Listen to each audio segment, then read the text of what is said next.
Makakausap po muna natin mga kabombo ang nagsisilbing kinatawan, isa sa mga kinatawan ng Akbayan Party List, si Representative Percy Sendanya.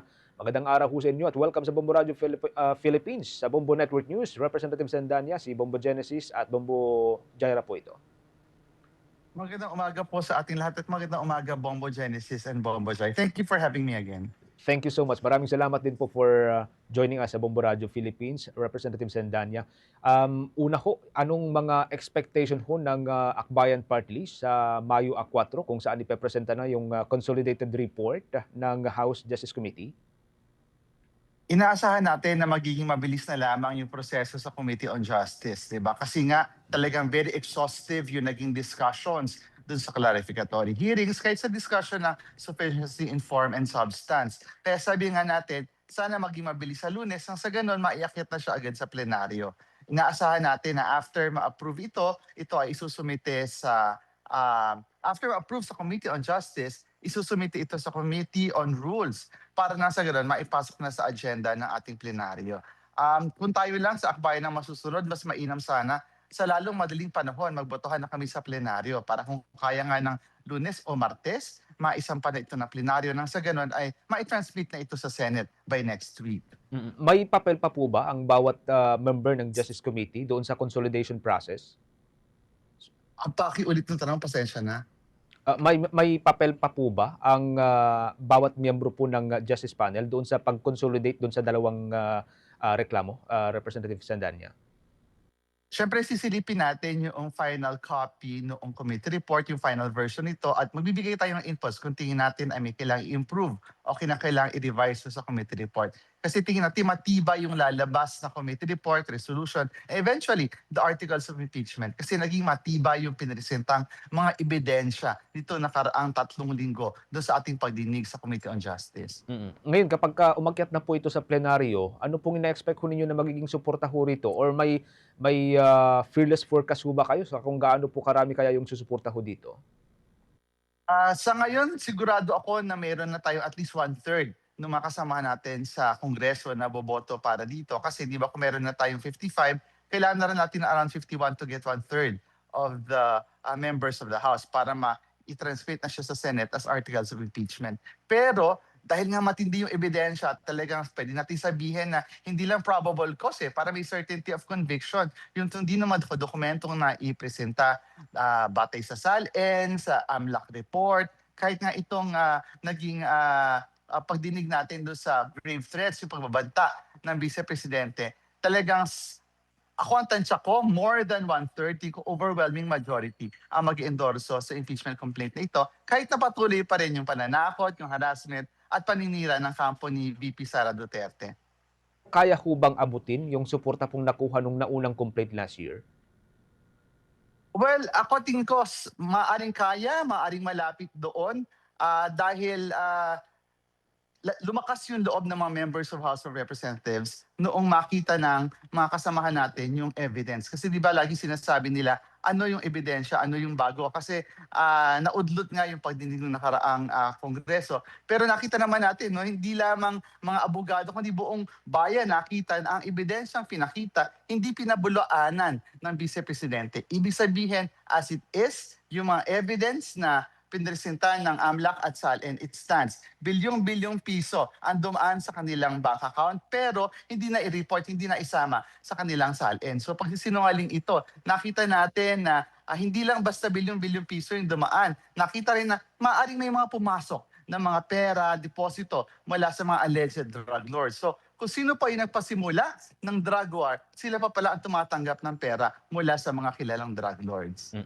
Bombo Jai, with your follow-up kay Representative Sandanya. Yes, Representative, nais malaman ng ating mga listeners and viewers kung gaano katotoo nga ito yung aligasyon ni Representative Paulo Duterte na tinatakot daw ang mga miyembro ng Kamara para lang suportahan itong impeachment case.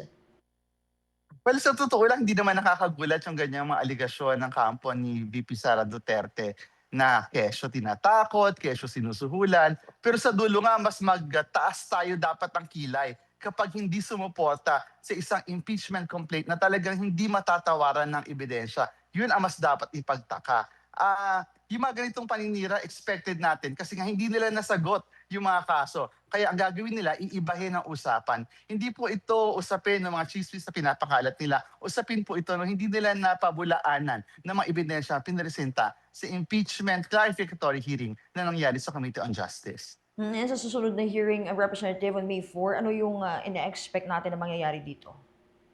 Well, sa pag-upo uli natin ng Lunes, maaaring iribisa yung mga grounds na na-consolidate. Tingnan natin paano kinonsolidate yung dalawang impeachment complaints. At inaasahan natin na magiging maikli yung proseso. Kasi nga, mahaba na yung pinagdaanan natin. Kung ako nga nakita ko parang tingin ng maraming kababayan natin, parang ang tagal ng proseso nito ang Committee on Justice. Pero syempre, naging maingat tayo nang sa ganon ay hindi na mabutasan legally or technically yung process sa Committee on Justice nang sa ganon magpatuloy na finally after 2 years yung impeachment trial sa Senado.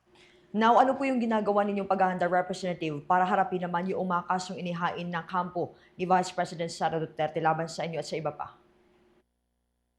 Bombo Jai, alam mo, nung nakita ko nga at nabalitaan ko na finailan kami ng kaso, ang nasabi ko lang, ako, ito yung kaso na MEMA. Yung MEMA ikaso na lang. Palibhasa noong nilabas ang report ng AMLAC sa suspicious at covert transactions, hindi nila masagot. Kasi una, totoo yung report. Tapos pangalawa, talagang verified itong mga transactions ito. So ano ang classic Duterte moves? Kapag nabubuko ang ginagawa, tumatakbo sa korte. So yung paghahanda, kinakausap na natin yung ating mga abogado, pero sabi nga ng mga abogado natin, wala tayong masyadong kailangan paghahanda kasi matibay ang ating tinutungtungan na legalidad. Wala tayong batas na nilabag kasi this is within the mandate of a member of the House of Representatives, of a committee of the House of Representatives para mag-initiate ng impeachment. At kasama doon yung pagdinig ng mga ebidensya. So itong kaso na ito, kasong MEMA o MEMA ikaso na lang. Okay. And it would be if it would be pushed through sa Senate impeachment court itong impeachment case ni Vice President Sara Duterte. Representative, we want to know who are we eyeing to be part of the panel of prosecutors? May mga usap-usapin na ba yan sa House of Representatives? Sa ngayon ay mga nababalita, syempre sila Chair Bitrix, sila Kong Chel Jokno, Kong Laila de Lima. I'm sure this will be a powerhouse prosecution panel with Chair Bitrix, Kong Chel at Kong Laila. Talaga napakalakas ng prosecution panel na ito. Imagine a former Department of Justice Secretary and a former Dean of the De La Salle University College of Law. Talaga mga legal luminaries, malakas, matibay ang ating prosecution panel na mabubuo. And that's good. Lastly, on my end, sa ibang usapin, Representative, ano po yung masasabi niyo doon sa inyong monitoring? Kasi merong, as we know, may delay doon sa papunta doon sa West Philippine Sea. May comment po kayo doon? Tayo ay nababahala itong ginawa ng China kahapon ng pag-block ng ating airspace, no?